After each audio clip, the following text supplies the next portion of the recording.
Hello, in this week's video we're going to show you how to set up your CO2 regulator with your CO2 bottle and how to set up the CO2 side of a keg setup.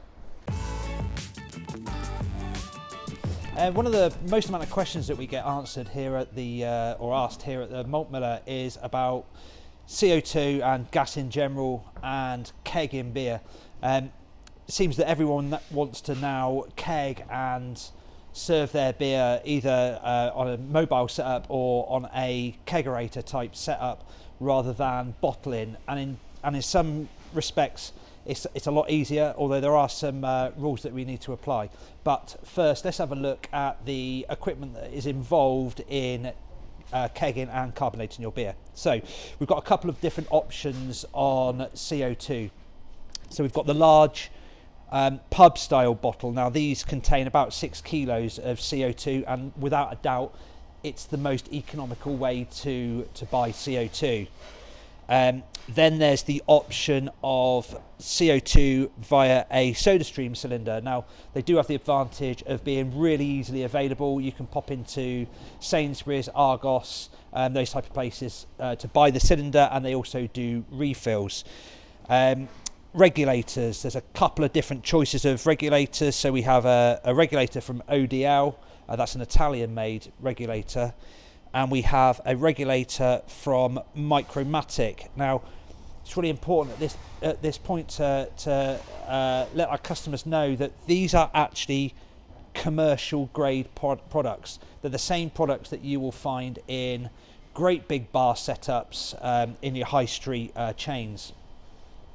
They're a really reliable product. They're not going to let you down, and that is actually really important on a regulator. We've seen examples of cheaper regulators that are used, they're primarily designed for welding rather than dispense, and what can actually happen is you've dialed in a set pressure on your regulator, and then overnight actually the amount of CO2 being delivered creeps up. It's called letting by, and actually that's really bad for a dispense setup. You could come down in the morning and find the keg over pressurized and beer on the floor, or the dial reading like 60 or 70 psi, which is obviously not what you're requiring. So we're also going to talk about the disconnects and a bit of lube on the keg and the actual keg itself and how that works. Okay, so this is a 6.3 kilo CO2 cylinder. Now this is quite important. This is pure CO2, and this is what we use for carbonating, and you can use it for carbonating and dispense. It's a multi-use. Don't get confused with what they call pub gas or mixed gas. Now that would be a CO2 and nitrogen mixed gas cylinder. It has a different connection and it's used for a different purpose. It's used for delivering higher pressures for things like Guinness and cream flow type beers. So we're looking at pure CO2 here. You can tell because there's a different thread on the cylinder, and they do that on purpose so that you can't mix up a mixed gas regulator with a pure CO2 regulator. They run on different pressures. Okay, so let's have a look at the two different regulators that we've got. We've got the ODL regulator. As I say, this one is made in Italy. The workings of the regulators are exactly the same. They both regulate both ways. So if you deliver 20 psi into a keg that has 30 psi on it already, the regulator will dump 10 psi out the keg. So they actually do regulate both ways. Now that allows for temperature fluctuation inside the keg. It keeps the gas pressure the same. It is actually regulating. So here we've got our Micromatic regulator. Now when we put this, add this to the bottle, obviously we need to make sure the CO2 bottle's off. We also need to make sure that this nylon washer is in place. Now whatever regulator you're using, it's imperative that there is a washer between your regulator and the actual CO2 cylinder itself. That's imperative. So we also need to make sure that the regulator's completely off. Now with a regulator, with however it is, so on the ODL it's a little screw, on the Micromatic it is a knob like this. We have to make sure it's all the way out. All the way out, unwound, is the regulator off or not delivering any pressure. So we simply do that up. Now at this point it's on, it's not secure, but it does mean that we can adjust the regulator so that it's in any plane. It might be that you're looking at it from above, so you want it adjusted up or equal. Whichever way you want it, you can do it, adjust it at this point, and then simply just do it up. And this regulator comes with a nice handy spanner that we can just use to finally do it up.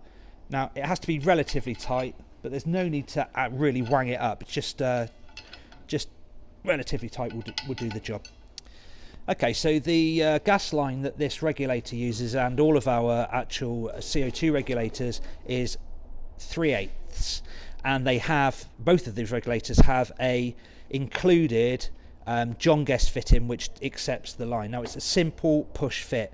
Just have to make sure that the cut on the line is nice and burr free and clean, and you simply push the beer line in. And we go pulling it out. That's it, that's done. So that is now a gas tight fitting.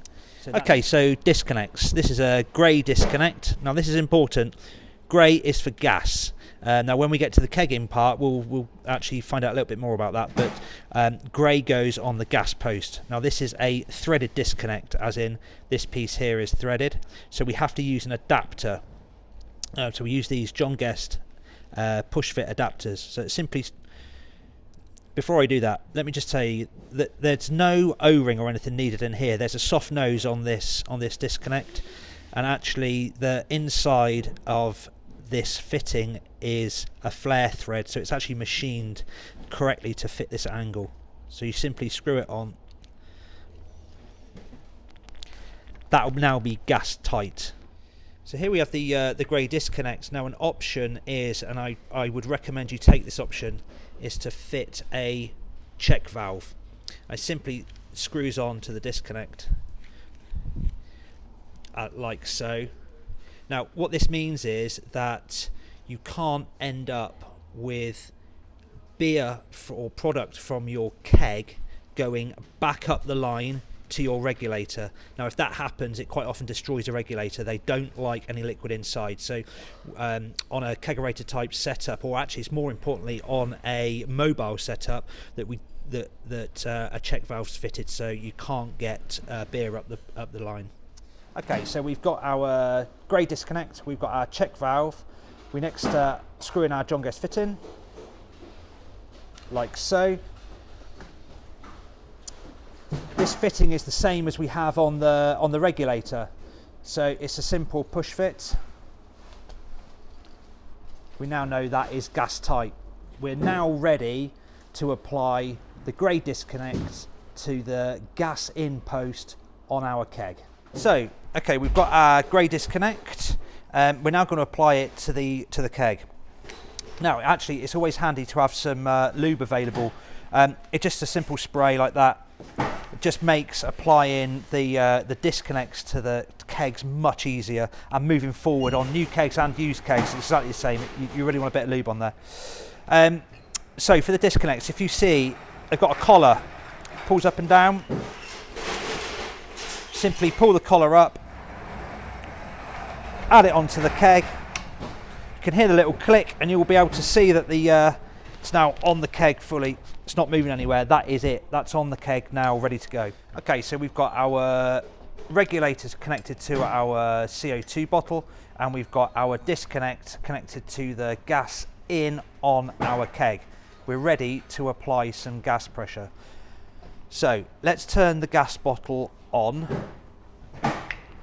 Immediately you will now see that this is your high pressure gauge here. Now this is telling you how much pressure is in the bottle. So now we're at the stage where we can actually start applying pressure to the keg. So if we just gently screw this adjustment knob in, and you can see how finely we can adjust the amount of CO2 that's going into the keg. There we go, we get to this point, just starts moving now. It's really easy to adjust small amounts of CO2, and we can knock it back down. You'll see the gauge going down, the gauge going up. here we are delivering 10 psi. We're delivering 10 psi to the keg. Now, one thing that we haven't spoken about on the keg is the fact that there's a PRV, or pressure relief valve, on this keg. It serves a couple of purposes. One, it's a safety device, and it actually blows at 120 psi. So if you were to whack, just for argument's sake, 130 psi, the pressure release valve would blow and dump the pressure out of the keg. It's a safety device, but it also enables us to clear the keg of oxygen. So we've just, the keg was empty before we started putting the CO2 in. We've added CO2, and so now in the keg is oxygen and CO2. We really want a keg that has just got CO2 into it. So we can use the pressure relief valve.